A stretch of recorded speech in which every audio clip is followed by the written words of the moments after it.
এ কি আশ্চর্য ঘটনা! এমনিতে সাদা রঙের হাতি তো আমি আমার জীবনে দেখি না।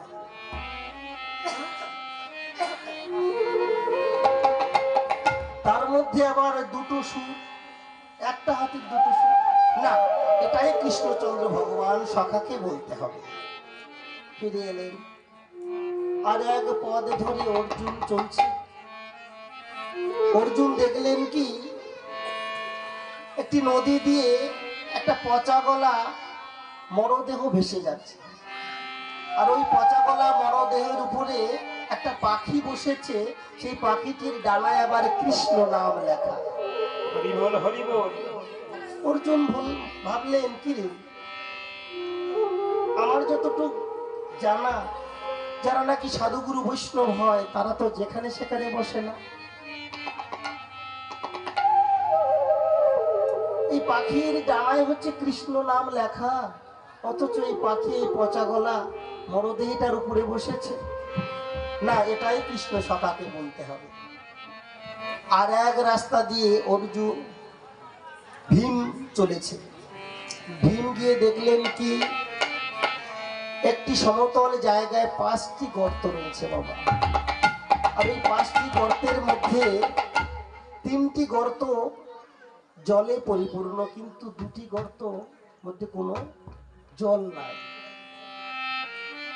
সমান্তরাল জায়গা, সেখানে আবার 2টো গর্তের মধ্যে জল নাই, 3টে গর্তের মধ্যে জল রয়েছে। এটা কেমন ব্যাপার? না, এটাই কৃষ্ণচন্দ্র ভগবান সখাকে বলতে হবে।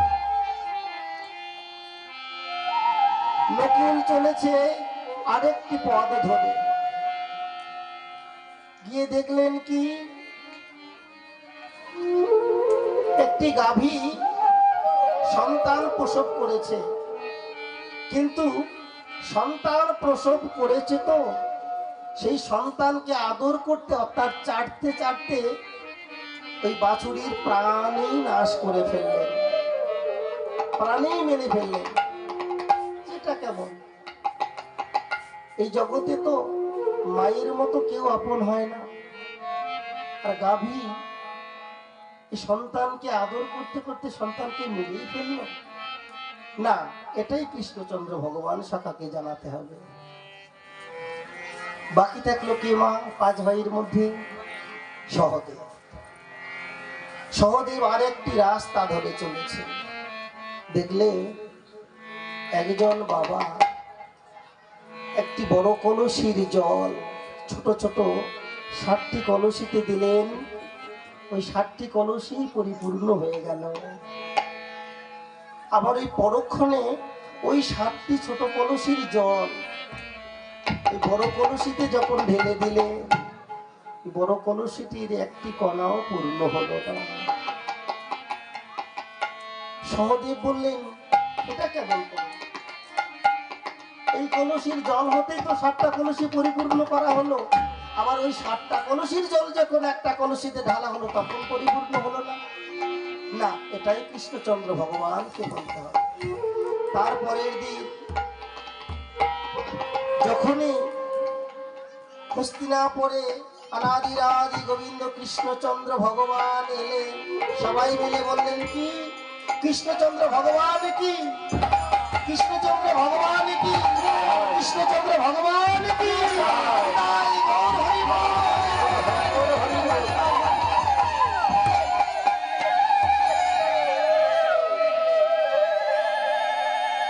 যুধিষ্ঠির মহারাজ বললেন, হে সখা, হে কৃষ্ণ,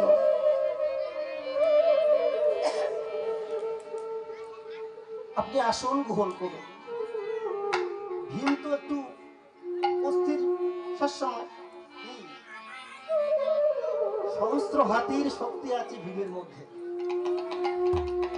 ভীম বলল যে না, বসতে হবে না, আপনি আমার আগে প্রশ্নের উত্তর দেন তো। যুধিষ্ঠির মহারাজ যিনি ধর্মে স্থির, তিনি কিন্তু হচ্ছেন বাবা যুধিষ্ঠির। যুধিষ্ঠির বললেন, অত বিচলিত হয়েও না, এত বিচলিত হয়েও না। ভগবান যখন আমার আঙিনায় এসেছে তখন ভগবানের দেওয়া উপদেশ কখনো ভুল হবে না বাবা। কেননা ভগবান কিন্তু আমাদের পরম পিতা। এই জগতে ক্ষুদ্র মানব হয়ে আমরা, আপনারা দেখবেন এই জগতে সবাই যদি আপনার আমার অমঙ্গল কামনা করে, আমার বাবা আমার মা কিন্তু আমার কখনো অমঙ্গল কামনা করবে না। এটা ধ্রুব সত্য মা। তাহলে জগৎ পিতা অনাদির আদি গোবিন্দ তিনি কোনদিন সন্তান স্বরূপ এই জীবের কোনদিন অমঙ্গল চাইবে না। ভাই তুমি একটু ধীর স্থির হও। আমরা 5 ভাই যা দর্শন করে এসেছি, এক এক করে ভগবানের কাছে জিজ্ঞাসা করব, ভগবান আমাদেরকে উত্তর দেবে। কি বাবা সুন্দর? হরি বল হরি বল। ভগবান শ্রীকৃষ্ণ বললেন, মহারাজ যুধিষ্ঠিরকে বলো, তুমি আগে বলো তুমি কি দেখলে। যুধিষ্ঠির মহারাজ বললেন যে আমি দেখলাম একটা সাদা দবদবে হাতি। আর হাতিটার সুর কটা ছিল মা? বাহ, তুমি বল হরি বল। কৃষ্ণচন্দ্র ভগবান বললেন, আগত কলিযুগে কলিজীবের দশা এটাই হবে, কলিযুগের ধর্ম এটাই হবে। একজন মানুষের সুর দুটো থাকবে, তবে হাতির মতো সুর নয়, কথার সুর। হরি বল হরি বল। একটু ভেঙে বলি, এক বাবার বিয়ে হয়েছে তার অনিচ্ছায়, হয় না বাবা? মা বাবার ইচ্ছাতে অনেক সময় বিয়ে হয়। হরি বল হরি বল। হ্যাঁ, তো মা বাবার ইচ্ছায় বিয়ে হয়েছে। সব মাই তো লক্ষ্মীর মতো নাকি? হয়তো গার রঙে কেউ আমরা ফর্সা, কেউ একটু কালো, কেউ একটু শ্যামলা না কি বলে, আপনাদের দিকে কি বলে? তো ওই মা কিন্তু একটু কালো। তো বিয়ের কদিন পরে ওই স্বামী একটু পাড়া ঘুরতে গেলেন। পাড়া ঘুরতে গেলে পরে যখন ঘরে এলেন, তখন ওই মা বলছে, তুমি কোথায় গিয়েছিলে? বলে, আরে আমি এই পাড়া ঘুরতে গিয়েছিলাম। বলে, পাড়া ঘুরতে গিয়েছিলে কেন? বলে, শুনে এলাম তোমার মতো সুন্দর বউ আর একটি কারো ঘরেও নাই। এটা তো সবাই বলতেছে, তুমি এত সুন্দর। আর ওই কথা শ্রবণ করে আমার মা কি মনে মনে ভাবলেন, হায় রে, আমায় যদি সবাই এত সুন্দরী বলে, আমি তো এখনো লিপস্টিক লাগাই নাই, এখনো তো কি কয়, কি বলে, এই যে এত লাগাই নাই এখনো। তাতেই যদি আমি এত সুন্দর, না জানি লাগালে পরে আরো কত সুন্দর হবে। কিন্তু এই বেটা তো এইখানে এর কাছে, এই মায়ের কাছে তো এমন করে বললো। ঘরে থেকে বেরিয়ে গেলে বেরিয়েই বলছে কি জানেন, এই বেটি মরে না কেন? এই বেটি মরলে পরে এ বাবা মার পছন্দ করা, এই বেটি মরলে পরে তো আমি আর একটা ঘরে নিয়ে আসতে পারি। তাহলে কথা শুরু হলো বাবা, এর কাছে একটা, বাইরে গিয়ে একটা। নিতাই গৌর হরি বল হরি বল হরি বল।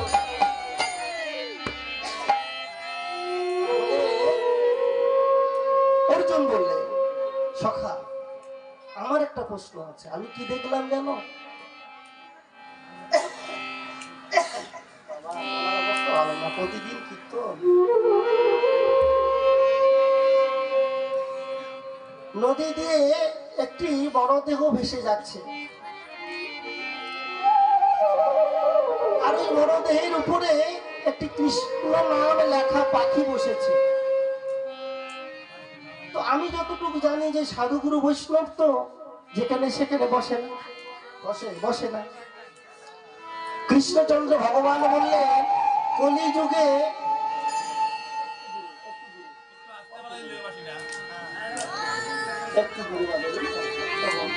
কথা শোনো,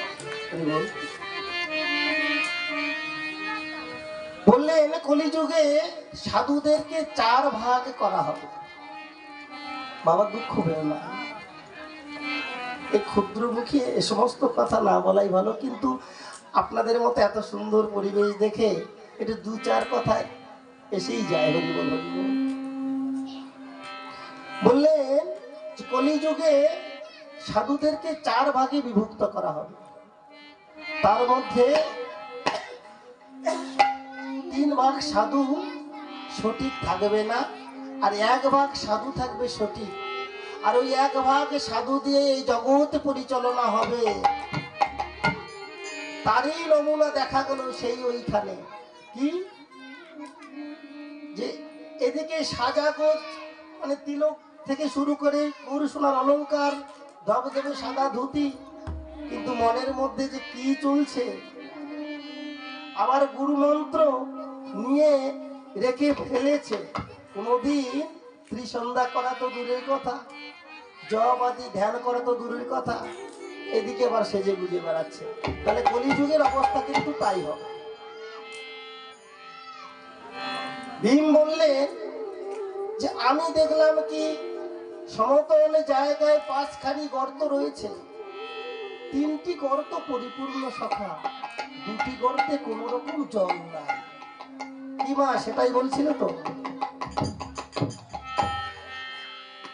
ভগবান কৃষ্ণচন্দ্র বললেন কলিযুগে আমি সবার অভাব পূর্ণ করব, কিন্তু দুজনের অভাব পূর্ণ করব না।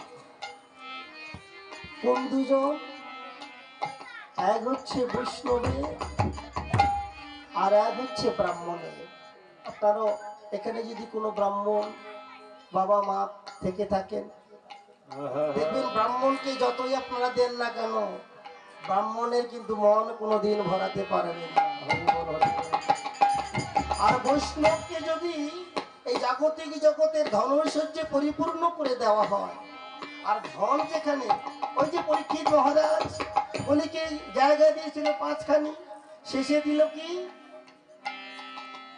স্বর্ণের মধ্যে, মানে ধন, আর স্বর্ণের মধ্যে জায়গা দিয়ে সে নিজেই মাথায় স্বর্ণ মুকুট পড়েছিল, আর তার জন্যই তো এত কিছু হয়ে গেল। মা হরি বল হরি বল। যদি কোনো সাধুগুরু বৈষ্ণবকে ভগবান ধনৈশ্বর্যে পরিপূর্ণ করে দেয়, তাহলে কিন্তু সেই বৈষ্ণবের ভিতরে অহংকার হবেই হবে। তাই বললেন যে আমি সবার যত কিছু সমস্যা আছে সমাধান করে দেব, সবার চাওয়া পাওয়া পূর্ণ করে দেব, কিন্তু ব্রাহ্মণ আর বৈষ্ণবের কোনদিন আমি পূর্ণ করব না। নিতাই গৌর হরি বল হরি বল হরি বল। এরপরে কি দেখলেন?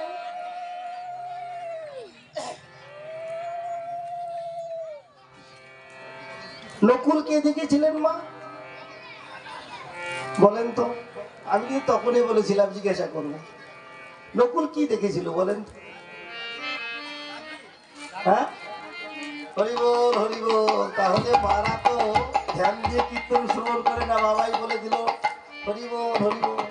তাহলে গাভী সন্তান প্রসব করলেন, কিন্তু সেই সন্তানে আদর করতে করতে না, অর্থাৎ চাটতে চাটতে সন্তানকে মেরেই ফেললেন। বললেন মায়েরা দুঃখ পেও না, এই কলিযুগের নারীদেরও 4 ভাগে বিভক্ত করলেন। এই 4 ভাগে বিভক্ত করে 3 ভাগ নারী হচ্ছে ঠিক থাকবে না। হরিবল হরিবল। মা অপরাধ নিও না, ছোট লোকে বড় কথা। 1 ভাগ নারী থাকবে ঠিক। ওই 3 ভাগ নারীর মধ্যে এমন কর্ম করে বসবে, সেই হলো কর্ম যদি কোনোদিন কোনো সন্তানের চোখে ধরা পড়ে, সেই মা নিজের সন্তানকে হত্যা করতে পিছুবা হবে না। এটাই হবে কলিযুগের ধর্ম। হরি বল, হরি বল, হরি বল, হরি বল।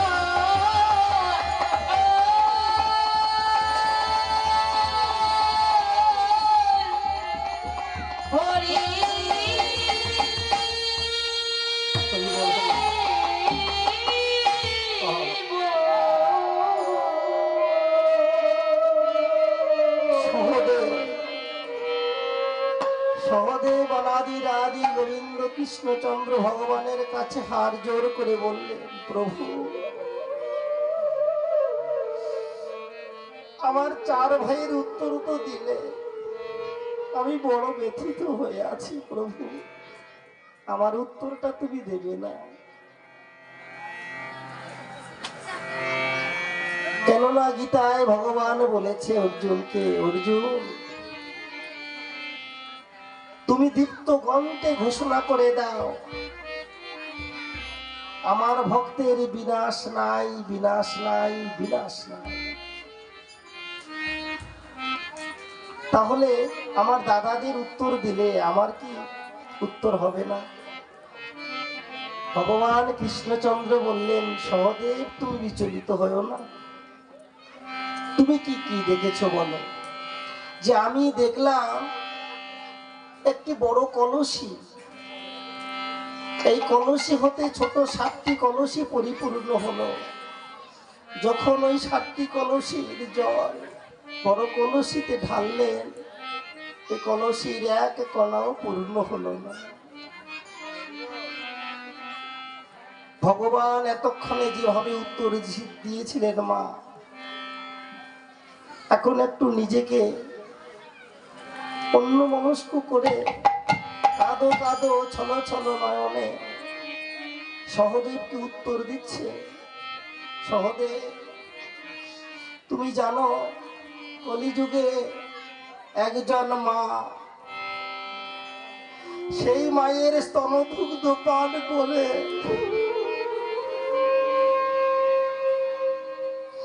7টি সন্তান মানুষের মতো মানুষ হবে।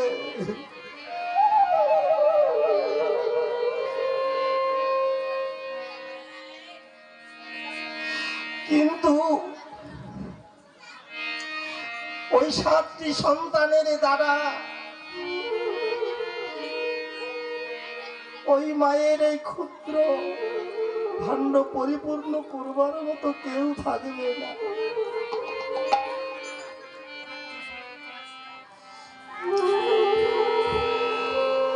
আমরা সদা সর্বদাই বলে থাকি, মা এই জগতে কেউ কারো নয়, কিন্তু একজন মাই পারে একজন সন্তানের জন্য তার নিজের জীবন দিতে।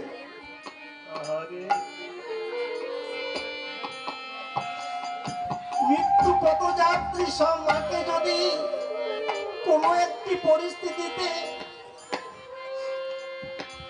প্রশ্ন করা হয়, দেখো তোমার সন্তান নইলে তুমি, এই দুজনের মধ্যে একজন বাঁচবে, দুজনে কিন্তু বাঁচবে না। দেখবেন জগতের আর সবাই একটাবার চিন্তা করলেও আমার মা কিন্তু চিন্তা করবে না, বলবে কি জানে, আমি চলে যাই তাতে দুঃখ নয়, আমার সন্তান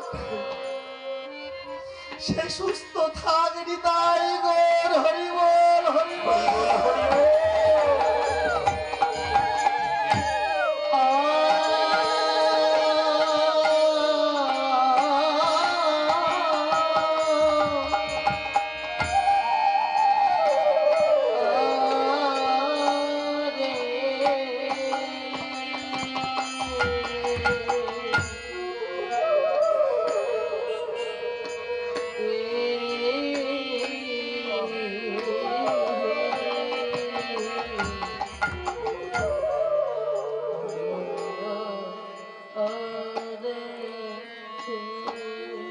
যদিও 20টি বছর হয়ে গেছে মা, আমার পিতা চলে গেছে, কিন্তু এখনো আপনাদের আশীর্বাদে দেশে বিদেশে ঘুরে বেড়ায়। শুধু আমার এই জাগতিক জগতের সংসারে আমার মা আছে বলে আপনারা আশীর্বাদ করবে।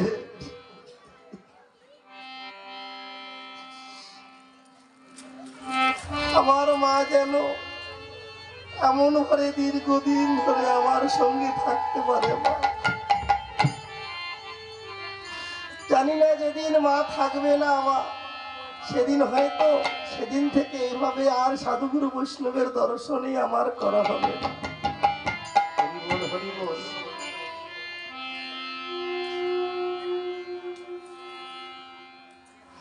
বেলি অবসান হেরি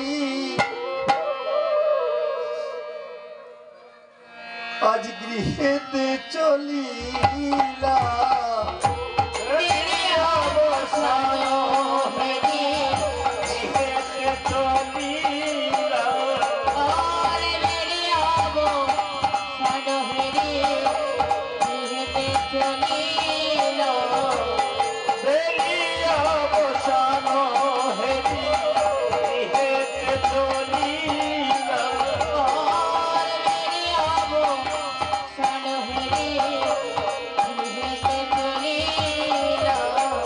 যেমনি চরণে আসি প্রণাম করিলা,